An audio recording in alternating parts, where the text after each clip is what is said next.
All right. We are going to take a look at 8.5, which is the last section in Chapter 8, with the use of recursive rules and sequences and functions. Vocab, a recursive formula always uses a preceding term or terms to define the next term of the sequence. The rule has to include at least the starting term of the sequence. So there's going to be two parts to this, and we'll get into more of that down here.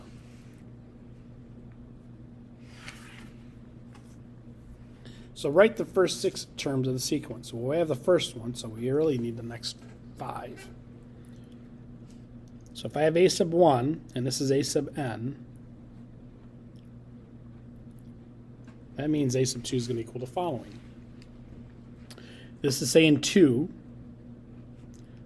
times, now put a 2 into that n, 2 minus 1 is 1, so I got to use this term, negative 2 plus 3 equals negative 1. Notice I used the preceding term when this. So a sub 3 is going to equal 2 times a sub 2, which is negative 1 plus 3. So that's positive 1. A sub 4 equals 2 times the previous term, which is 1. A sub 4, the previous term is a sub 3, plus 3, 5. A sub 5 equals 2 times a sub 4, which is 5, plus 3, which is 13. Lastly, we have a sub 6 equals 2 times 13 plus 3 equals 29. So terms in my sequence are negative 2, negative 1, 1, 5, 13, and 29. On my next example, notice we have a sub 1 and a sub 2, so we need to figure out the next 4, because we know that these are the first 2. A sub 3 equals, now if I put a 3 into here, 3 minus 1 is 2, so therefore that first term has to be a sub 2. So 5 minus 2 times a sub 1, which is 2, so that equals 1. A sub 4. Put 4 into this n. 4 minus 1 is 3, so the third term, which is 1, minus 2 times the second term, which is 5. That equals negative 9. A sub 5. Put a 5 in right here. 5 minus 1 is 4, so a sub 4 is negative 9, minus 2 times a sub 3, which is 1. That's negative 11. Now a sub 6.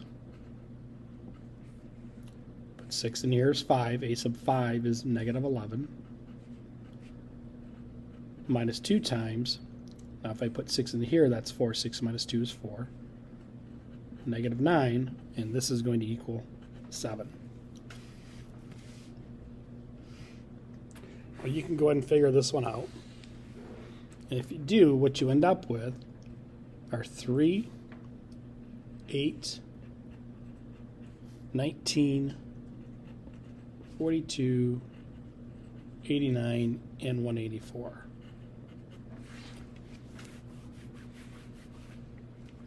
Recursive equations for arithmetic and geometric sequences. A sub 1 is going to equal whatever it is. A sub n is going to be a sub n minus 1 plus d. Geometric, again, a sub 1 is whatever it is, and then r times a sub n minus 1. What we're going to do down here is we are going to write the rules based on the numbers we're given. So when I take a look at this one, this automatically to me looks like it's recursive because 16 divided by 40 is 2/5. 40 divided by 100 is 2/5. So r equals 2/5. So that tells me it's geometric. So A sub 1 equals the first term. You got to make sure you write that in. A sub n equals 2/5 times a sub n minus 1. It's not so bad, is it? Once you figure out what r is, just plug it in. This one you subtract. 48 minus 28 is 20. 28 minus 8 is 20. So this is arithmetic. Well, my difference is 20. A sub 1 is 8. A sub n equals a sub n minus 1 plus 20.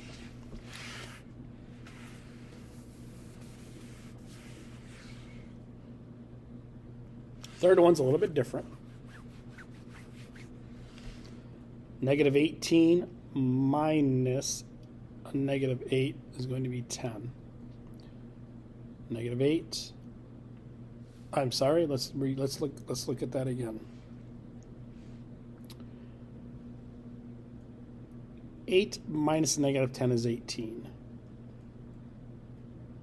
18 minus 8 is 10. 10 minus 18 is negative 8. Negative 18 minus a negative 8 is going to be negative 10. So I'm going to go over that again. 8 minus a negative 10 is 18. So this term minus that term gives me this one. 18 minus 8 is 10. This term minus this term gives me that one. So a sub 1 is negative 10.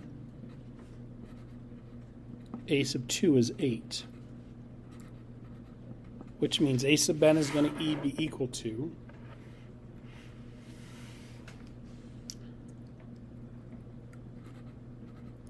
a sub n minus 1 minus a sub n minus 2. Because if I put 3 into here, that's the second term. If I put 3 into here, that's the first term.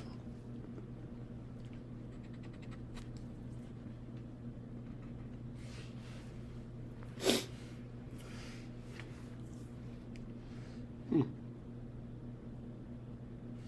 20 divided by 10 is 2. 10 divided by 2 is 5. 2 divided by 5 is 0.4. So I'm taking the first term divided by the next term.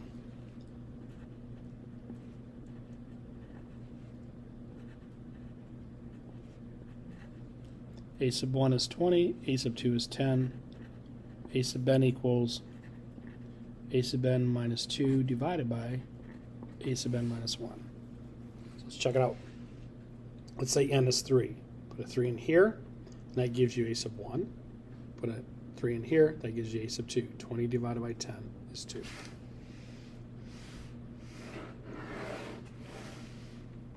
Now here, I'm going to take a look. That's the difference of 2, 3, 4, 5, 6, and so on.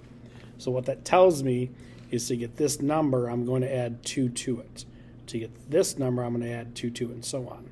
So I'm going to take the term I'm on and add the previous term to it. A sub 1 is 8. A sub n is going to be equal to a sub n minus 1 plus n. So let's put 2 into here. So this is going to be 8 plus 2 gives me 10. 10 plus 3 gives me 13, and so on.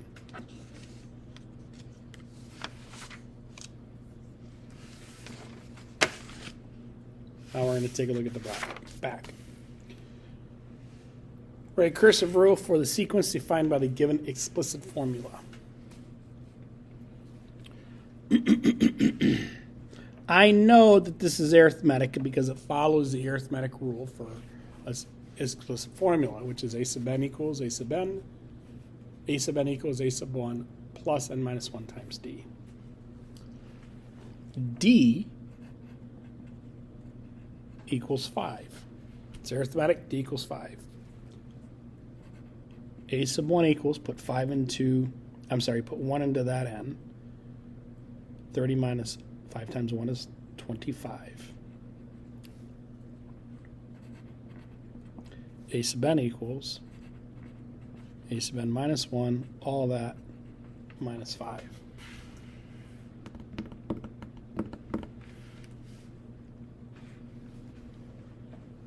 This is geometric because I have a 2 right here. That's R. So R equals 2. Put 2 into that n. I'm sorry, we're putting 1 into that n. 2 to the 0 is 1, so my first term is 7. A sub n equals 2 times a sub n minus 1. This is explicit. This is geometric. Write an explicit rule for each sequence with a given recursive rule. Okay, now we're just going the other way. This tells me it's geometric, and R would be equal to 6. Okay? A sub n equals the first term, which is 5, times the ratio, which is 6 raised to the n minus 1 power. Clearly, this is arithmetic because I have a plus d right there. D equals 4. A sub n equals the first term, which is 7, plus n minus 1 times 4. So you're going to have 4n plus 3. That is my recursive rule, 4n plus 3.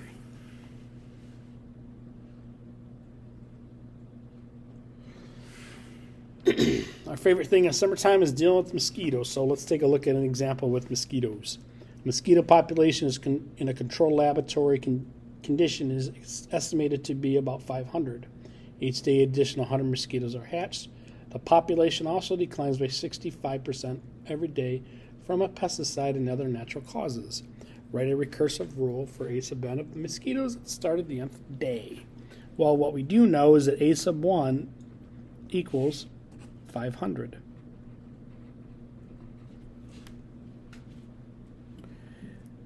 A sub n is going to equal, if they decline by 65% each day, that tells me that they have 35% left on the second day. So I take 0.35 times a sub n minus 1, all of that plus 100.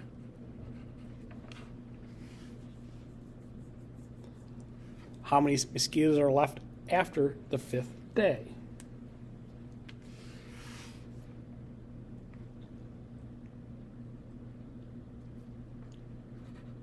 A sub 2 equals.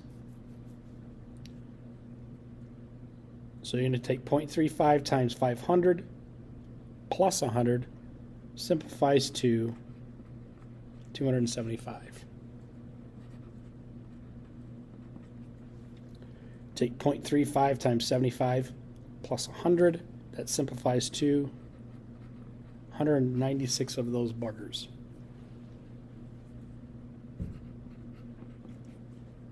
A sub 4 equals 0.35 times 196 plus 100. 169.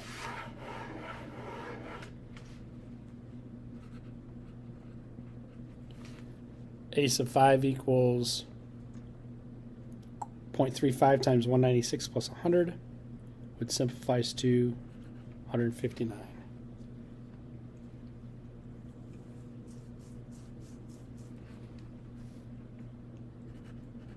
A sub 6 equals 0.35 times 159 plus 100,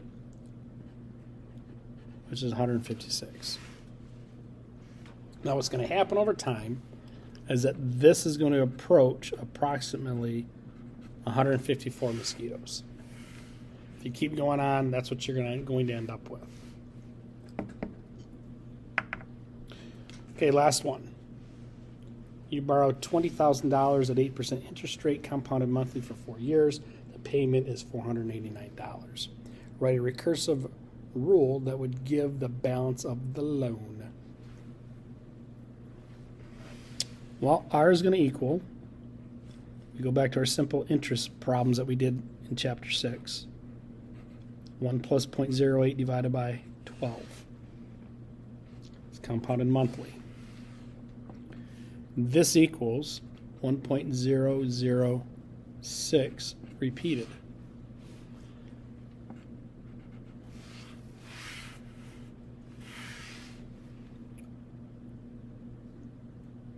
Which is 151 divided by 150. You can use this number or this number. I like that one because it's more exact. Now here's my rule that will give me my balance.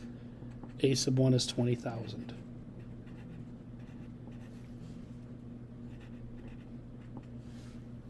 A sub n equals 151 over 150 times A sub 1 minus 489.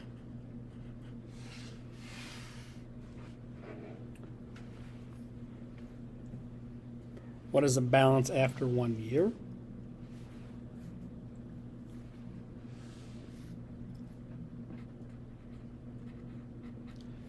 Well, 15,961.5. Find the amount of your last payment. 465.25. I'll show you on a calculator actually how to do that. But that gives you an idea. Let me know if you have any questions.